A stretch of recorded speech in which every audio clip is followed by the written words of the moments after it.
नमस्कार, मैं हूं सिद्धार्थ प्रकाश। क्या पश्चिम बंगाल की राजनीति में एक नई तीसरी ताकत जन्म ले रही है? क्या ममता बनर्जी के सबसे मजबूत किले यानी मुस्लिम वोट बैंक में अब तक की सबसे बड़ी सेंध लगने वाली है? यह सवाल इसलिए क्योंकि मुर्शिदाबाद की राजनीति में एक ऐसा भूचाल आया है जिसका केंद्र बिंदु है हुमायूं कबीर। वही हुमायूं कबीर जिन्होंने कुछ दिन पहले बाबरी की हूबहू कॉपी बनाने की बात कहकर बंगाल का सियासी पारा चढ़ा दिया था, लेकिन अब कहानी मस्जिद से आगे बढ़कर सत्ता के समीकरण तक पहुंच गई है। हुमायूं कबीर ने एक ऐसा बयान दिया है जिसने कोलकाता से लेकर हैदराबाद तक हलचल मचा दी है। उनका दावा है कि मैं बंगाल का ओवैसी हूं। बात सिर्फ बयानबाजी तक सीमित नहीं है। हुमायूं कबीर ने तारीख और वक्त सब तय कर दिया है और कैमरे के सामने आकर खुलेआम दावा किया है कि उनकी हैदराबाद में AIMIM चीफ असदुद्दीन ओवैसी से रात में बात हो चुकी है। कबीर के मुताबिक ओवैसी ने उन्हें ग्रीन सिग्नल दे दिया है और कहा है कि आप बंगाल संभालिए, हम साथ हैं। कबीर का कहना है कि 22 दिसंबर को टेक्सटाइल मोड़ पर लाखों लोगों की भीड़ के बीच वो अपनी नई पार्टी का ऐलान करेंगे। उनका प्लान साफ है, बंगाल की 135 मुस्लिम बहुल सीटों पर उम्मीदवार उतारना। अगर ये सच है तो ममता बनर्जी के लिए 2026 के चुनाव से पहले ये एक बड़ी खतरे की घंटी है। लेकिन इस कहानी में एक बहुत बड़ा पेच है। राजनीति में दावे अक्सर हकीकत से कोसों दूर होते हैं। एक तरफ हुमायूं कबीर दावा कर रहे हैं कि ओवैसी के साथ डील पक्की हो गई है, वहीं दूसरी तरफ AIMIM ने इस दावे की हवा निकाल दी। ओवैसी की पार्टी के राष्ट्रीय प्रवक्ता सैयद असीम वकार ने इस गठबंधन को सिरे से खारिज कर दिया। AIMIM का कहना है कि हुमायूं कबीर की क्रेडिबिलिटी यानी विश्वसनीयता संदिग्ध है।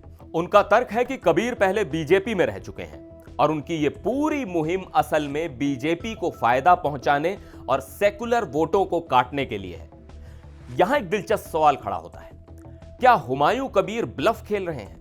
क्या वो ओवैसी का नाम लेकर मुर्शिदाबाद और मालदा के मुस्लिम वोटर्स को अपनी तरफ खींचना चाहते हैं, या फिर पर्दे के पीछे कोई ऐसी खिचड़ी पक रही है जिसे ओवैसी की पार्टी अभी स्वीकार नहीं करना चाहती? कबीर का कॉन्फिडेंस देखने लायक है। वो कहते हैं 10 दिसंबर को कमेटी बनेगी और 22 को पार्टी लॉन्च होगी। अगर ओवैसी ने मना कर दिया है तो कबीर इतनी बड़ी रैली और बंगाल का ओवैसी बनने का रिस्क क्यों ले रहे हैं? क्या उनके पास कोई और बैकअप प्लान है, या वो अकेले ही ममता बनर्जी के खिलाफ मोर्चा खोलने की तैयारी में है? इस पूरे घटनाक्रम को समझने के लिए आपको बंगाल का नक्शा देखना होगा।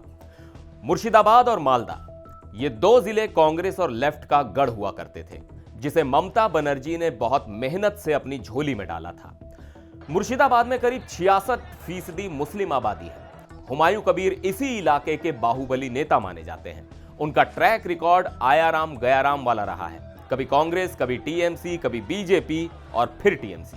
लेकिन TMC से सस्पेंड होने के बाद जिस तरह उन्होंने 6 दिसंबर को बाबरी मस्जिद का मुद्दा उठाया और अब ओवैसी का नाम ले रहे हैं, यह साफ इशारा है कि वो जज्बाती मुद्दों पर वोट बैंक तोड़ने की फिराक में है। ममता बनर्जी इस खतरे को भांप चुकी हैं, इसीलिए उन्होंने बिना नाम लिए कबीर को मीर जाफर यानी गद्दार तक कह दिया। TMC जानती है कि अगर कबीर, पीरजादा, नौसाद सिद्दीकी और ओवैसी, ये तीनों अगर किसी भी रूप में एक मंच पर आ गए या अलग अलग लड़कर भी वोट काटे तो सीधा नुकसान TMC को होगा और फायदा बीजेपी को। बंगाल में जीत का मार्जिन कई सीटों पर बहुत कम होता है। ऐसे में अगर हुमायूं कबीर 5 से 10 हजार वोट भी काटने में कामयाब होते हैं तो ममता बनर्जी के लिए 2026 की राह मुश्किल हो सकती है। अब सबकी निगाहें 22 दिसंबर पर टिकी हैं। क्या उस दिन सच में लाखों की भीड़ जुटेगी? क्या ओवैसी या उनकी पार्टी का कोई नुमाइंदा उस मंच पर दिखेगा, या फिर हुमायूं कबीर अकेले ही अपनी नई पार्टी का झंडा बुलंद करेंगे?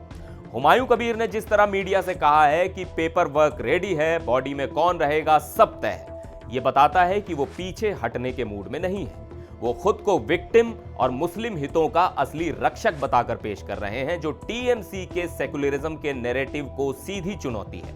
तो निष्कर्ष ये है कि भले ही AIMIM ने अभी हाथ झाड़ लिए हों, लेकिन बंगाल की राजनीति में एक नया मोर्चा तैयार होने की सुगबुगाहट तेज हो गई है। ये मोर्चा कितना सफल होगा ये वक्त बताएगा, लेकिन इतना तय है कि हुमायूं कबीर ने ममता बनर्जी की नींद तो उड़ा दी है। 22 दिसंबर का दिन बंगाल की राजनीति का टर्निंग पॉइंट साबित हो सकता है।